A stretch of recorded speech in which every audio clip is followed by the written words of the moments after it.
to you live this Monday. I hope everyone is well and having a wonderful Monday and going to have a very productive week.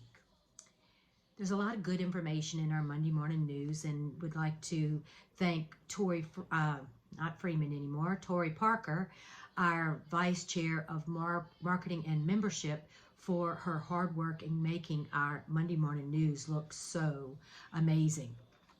One of the things that I want to talk about is the surprise billing that is on track for January 1. There's an article, and of course, that is something that you need to take a look at. It's something that our clients deal with a lot, where they receive a balanced billing. They went to the right doctor, right hospital, did everything that they thought was correct, and one of the wrap docs sends them a bill and they didn't know they were out of network. So very important that you pay attention to this. This was something that was put into the Consolidated Appropriations Act, the federal budget. It was put in there, surprise billing by Senator Cassidy, so you want to pay attention, and that information is coming down the pike. Also, how much does the extended ACA subsidies cost the government? Basically, how much does it cost me?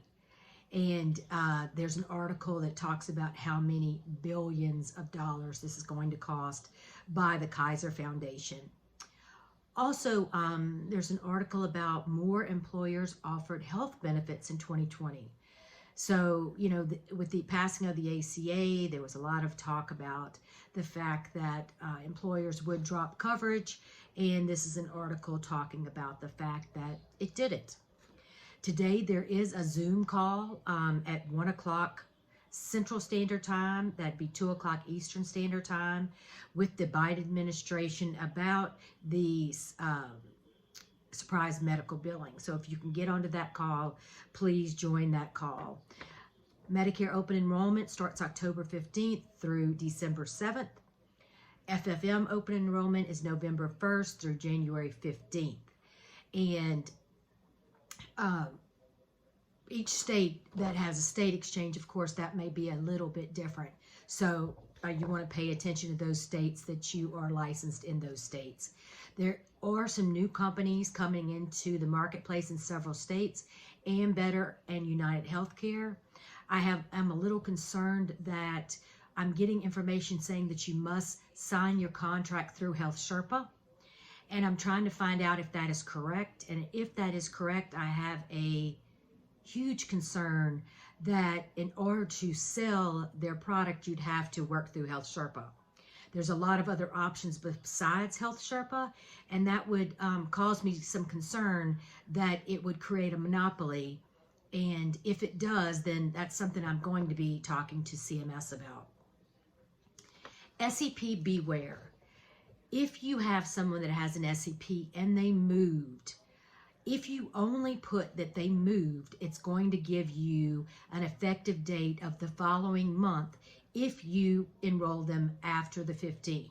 It is important that you also put that they lost coverage, which they will, because they'll be getting their new coverage in that respective state. So make sure that you put that they lost coverage so they can get an effective date of the 1st if you enroll them by the end of the month. So very, very important to pay attention when you click and it gives you the information that it is the correct effective date that you think it should be, or you're going to have a big can of worms that you're not going to want to not be able to deal with, to be honest. Last week, I was in Washington, D.C., and I met with our attorneys, Desires Law, who is helping us create what comments should be sent to CMS HHS about the individual short-term medical. Some of the questions that came up on our commission transparency calls, our task force calls, and on our recent Zoom. One thing, just to put something in the back, to put something in your head to think about, and one of the questions I ask our attorneys, one of the proposed rules says that the insurance companies can make agents give the information. Now, the law says insurance companies must notify current, potential, and renewal clients of their individual and short-term commissions. The proposed rules say that you can have the insurance agent do that. That's fine, but does our E&O cover the fact that we're forwarding information that's not respectively ours? So that's one of the questions that we had for our attorneys. The other thing that they're doing is looking at the Consolidated Appropriations Act and seeing what are our responsibilities under the section that is ruled by the Department of Labor. As you know, we've met with the Department of Labor. We've sent them deliverables that they had requested. And we want to know from our attorneys, what do we need to do and what does that look like? I absolutely expect some guidelines from Department of Labor, guidelines in when this will start. We suggested a 7/1/2022 to give us time, starting at the beginning of the year. We've heard talks, maybe that could be a year extension. We're not really sure when that portion will start. We do know the individual and short term will start 12/27. That's what everything says in their proposed rules.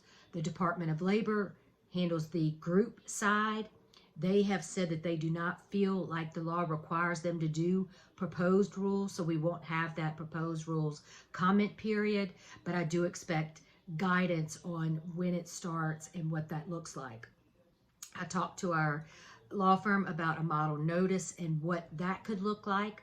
In addition, they said that they would create a computer program that you would put in your services, your commissions, and that it would produce that model notice, which sounds like a wonderful wonderful thing that we could use, our members could use, and agents and brokers across the United States could purchase and use. But that's something that I'm very excited about. So we had a very good meeting. I also met with Congressman Hearn from Oklahoma. The meeting was with the Better Coalition for Fair Competition, the Business Coalition, sorry, for Better Competition. It is a group that we work with very closely that addresses government competition with private industry. For example, navigators are our issue. There was probably about maybe 10 people there meeting with the congressman, and I explained why we were there and our concerns, and the first things out of his mouth was, I know them and I don't like it.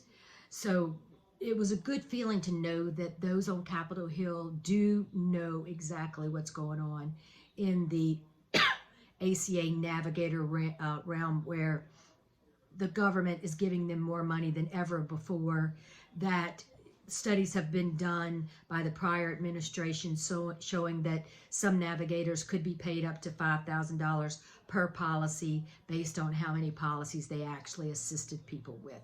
So no comparison to what agents and brokers get paid.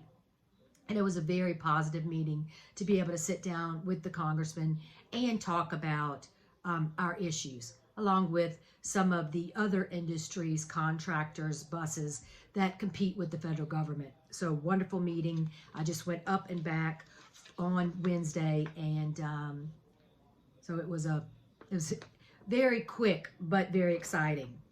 I did see a tweet from Senator Alexander about an industry, auto industry, coming to a state. I know a lot of you have said I'd like to ask him why why the commission transparency was his legacy piece. So I encourage you, if you want to, tweet it back. I read something very interesting. Justice Kavanaugh has tested positive for COVID, and he had his shots in January. So y'all will remember when I tested positive and I had both my shots, and everybody was like, I haven't heard of that, blah, blah, blah. Well, it does happen, and obviously it doesn't go past the Supreme Court and HAFA. Both of us had both shots and got COVID. On Wednesday at 2 o'clock Central Standard Time, we're going to have our HAFA Power Hour. Our host is Pinnacle Peak Consulting. I encourage you to join. You will have to register. We have a new link for this series going forward for a year. So you must register for this Power Hour, and then you will not have to do it again for a year. but I will do a deep dive into the commission transparency, more about what was talked about with our attorneys, Department of Labor, CMS, our comments. Some of you joined our Zoom call, some of you missed it, but we'll be doing a deep dive into what I discussed on my Zoom call. So we'll talk more about the Congressman Hearn, more about BCFC, more about commission transparency, and more about our meeting with our attorney. So if you need me, please send me an email. Please reach out. Please text me. If it's an emergency, I'm happy to help with anything. Just know that HAFA is fighting as hard as we can for you. I did a presentation for the Department of Insurance in Louisiana about commission transparency, and there was some questions by another association about the fact that we were just doing things for HAFA. We all know that I do things for our industry, and I fight for our industry. I don't go into a meeting and say, hey, I'm just fighting for our folks. Now, you guys pay dues, and it's important that you get special attention. But if you would just tell one person about HAFA, one person about how hard and what we do and what we were doing, we could double in a day. I have said this last Monday, I'm going to say it again. Tell one person. Can be a colleague, can be a staff person. Tell one person about HAFA. You know we're working hard. You know what we're doing. Don't keep us a secret. Until Wednesday, have a wonderful, wonderful day, and let me know if I can help. Ronell Nolan, proud and honored to represent the HAFA freedom fighters, the cream of the crop, the best of the best. Until next time.